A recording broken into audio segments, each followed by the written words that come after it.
The Grand Architect should feel like the most important antagonist in Wuthering Waves, but honestly, they barely feel present at all. And no, I don't mean narratively, the problem is emotional presence.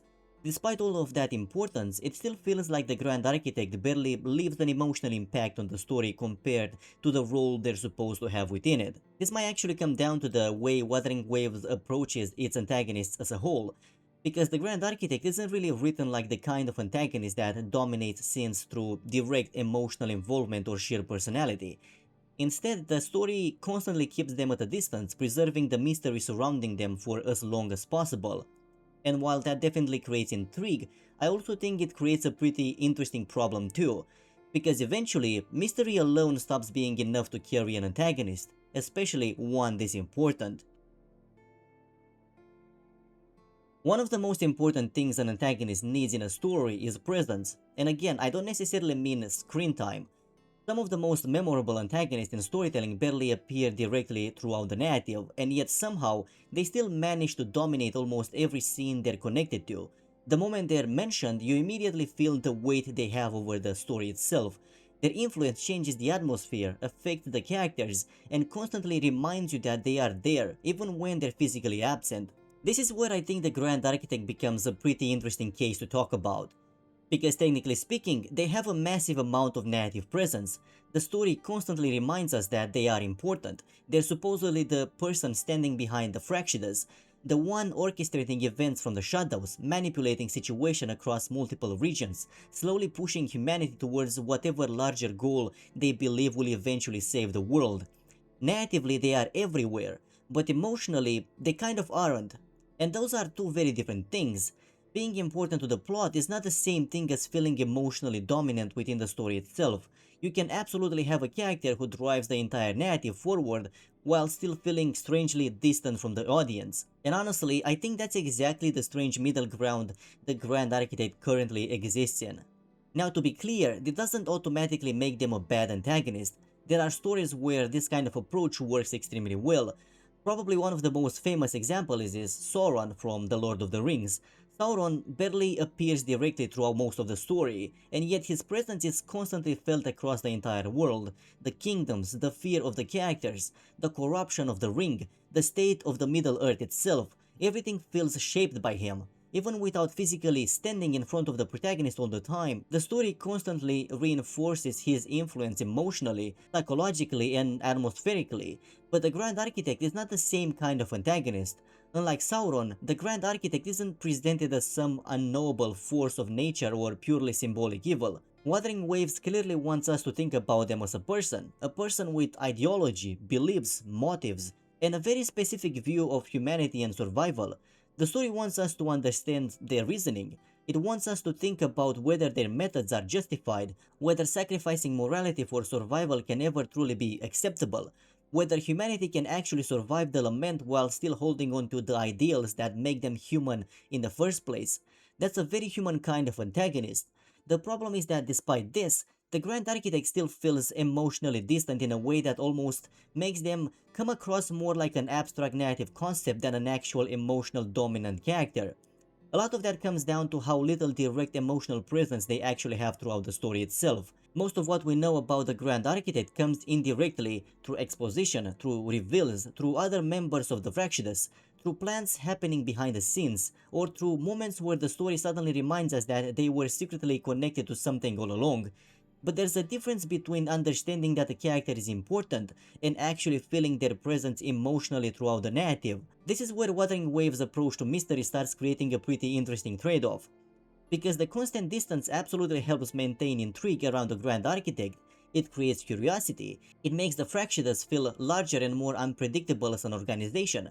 There's always this feeling that there's some larger plan unfolding in the background that we still don't fully understand yet. But at the same time, that distance weakens the emotional connection the audience is supposed to build with the Grand Architect as the central antagonist, especially after this much time, because eventually, mystery alone stops being enough to carry a character. At some point, the audience starts needing emotional presence too, not necessarily constant appearances, but some stronger emotional attachment to the antagonists themselves, something that makes them feel less like a narrative force moving pieces around the board, and more like an actual person whose presence changes the story whenever they appear. This is why characters like Phrolova often end up feeling more memorable to people despite technically being lower in the hierarchy of the Fractious. Unlike the Grand Architect, Phrolova is emotionally integrated into the narrative itself. We learn about her past, the tragedy that shaped her, the reasons she ended up joining the Fractious in the first place, and perhaps most importantly, her personal connection to Rover and the larger conflict itself. The story allows us to actually understand her emotionally rather than simply understand her role within the plot. That creates a very different kind of presence. Even when she isn't constantly appearing throughout the story, the audience still feels emotionally connected to her because the narrative gave her emotional weight beyond just mystery or ideological importance. Meanwhile, the Grand Architect often feels more like someone the story talks about rather than someone the audience truly experiences directly. And that emotional distance becomes even more noticeable now that the story is finally revealing more directly who the Grand Architect actually is as a person. Now honestly, I don't think the way the Grand Architect is handled happens by accident. This is a consequence of how Wuthering Waves structures its storytelling in general, because one of the biggest things live service stories constantly struggle with is long-term antagonist management, especially in gacha games. Unlike traditional stories, gacha narratives usually can fully commit to resolving their major antagonists too early. The story needs room to continue expanding across multiple regions, multiple arcs, future updates, future characters, future conflicts, and potentially years of ongoing storytelling. And because of that, a lot of gacha stories end up relying very heavily on mystery-based antagonists, not necessarily because mystery itself is always the best option, but because mystery is safe. A mysterious antagonist can disappear from the story for months at a time and still maintain intrigue simply because the audience still has unanswered questions surrounding them. Who are they really? What do they actually want? What are they planning? How much influence do they truly have? That kind of structure works very well for long-running serialized storytelling because it allows the narrative to constantly preserve future reveals. And honestly, I think the Fractious as a whole are heavily built around this exact approach. The organization constantly feels like it's operating in the background of the story rather than directly inside it. Every new region slowly reveals another piece of the larger picture, another hidden experiment, another manipulation, another member with their own philosophy about humanity and survival. And in many ways, that structure actually works pretty well for maintaining long-term intrigue. The problem is that intrigue and emotional investment are not always the same thing. Eventually, mystery-based storytelling runs into a very dangerous problem. The audience starts understanding the structure behind the mystery itself, and I think that's partially what happened with the Grand Architect. By this point, it already felt pretty obvious where the story was going with them long before the recent reveal directly confirmed it.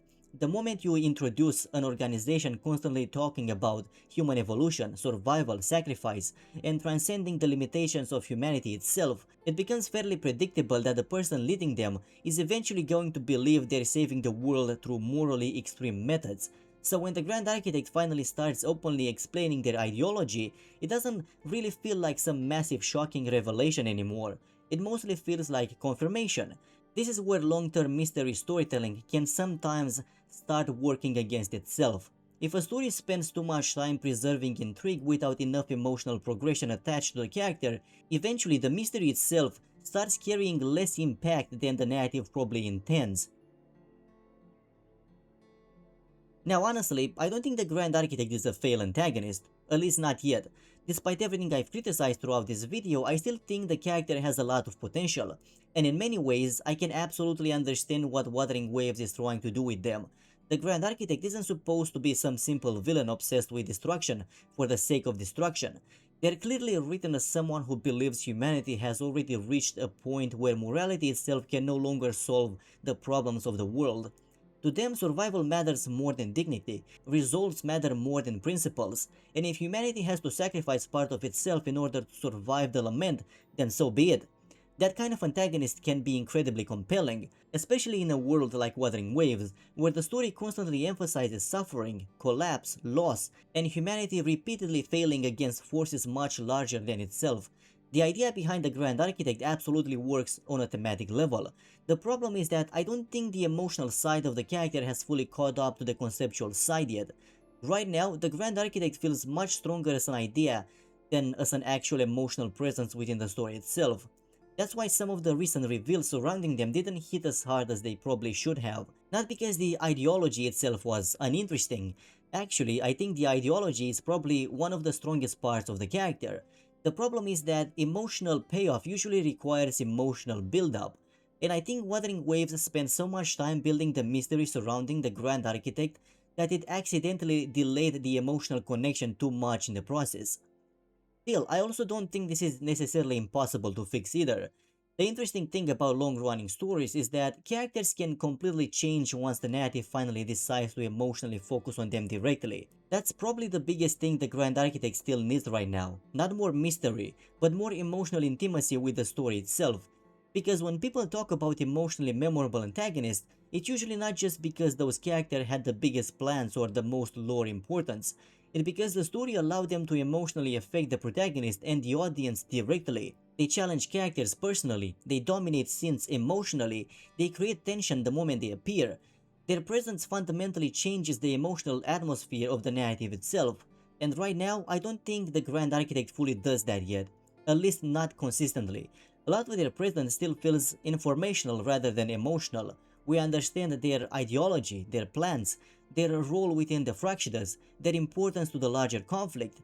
But understanding a character intellectually is not always the same thing as emotionally feeling their presence within the story. That's the biggest thing still missing from the Grand Architect right now. Not necessarily more exposition or bigger reveals, but more moments where the story truly allows the audience to emotionally experience the character directly. Moments where the ideology becomes personal, moments where the emotional side underneath the philosophy actually starts showing itself.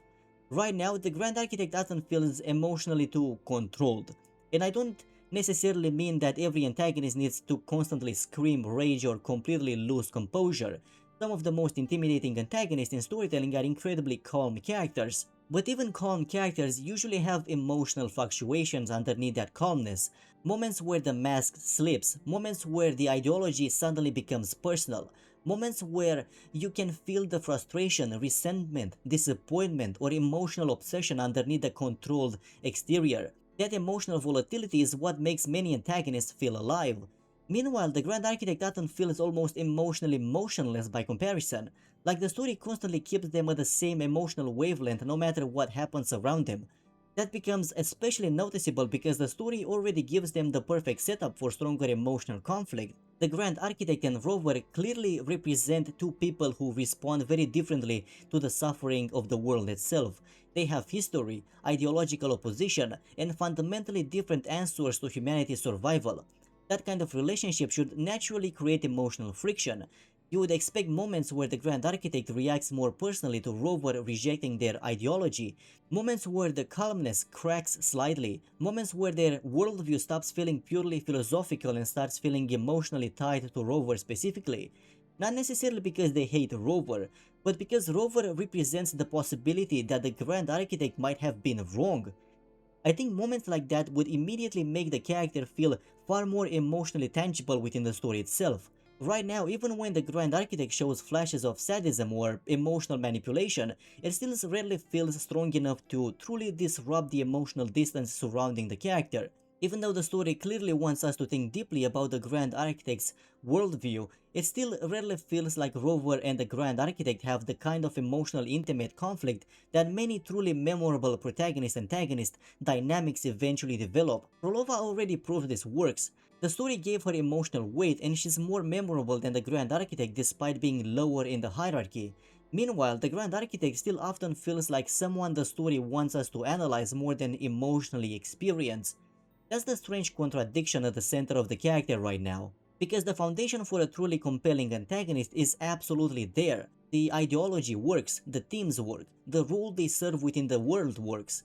The question is whether Wuthering Waves can eventually transform all of that into an antagonist who feels just as emotionally compelling as they are narratively important. Because if the story eventually manages to bridge that gap, the Grand Architect could genuinely become one of the most interesting antagonists in the entire game. But right now, it still feels like the story hasn't fully crossed that line yet, and that might be the strangest thing about the Grand Architect as a whole. For a character who supposedly stands at the center of almost the entire conflict of Wuthering Waves, it still feels like we're waiting for the story to truly let them emotionally step into the spotlight. Wuthering Waves already gave the Grand Architect the ideology of a great antagonist, Now, it just needs to give them the emotional presence of one. Still, let me know what you think.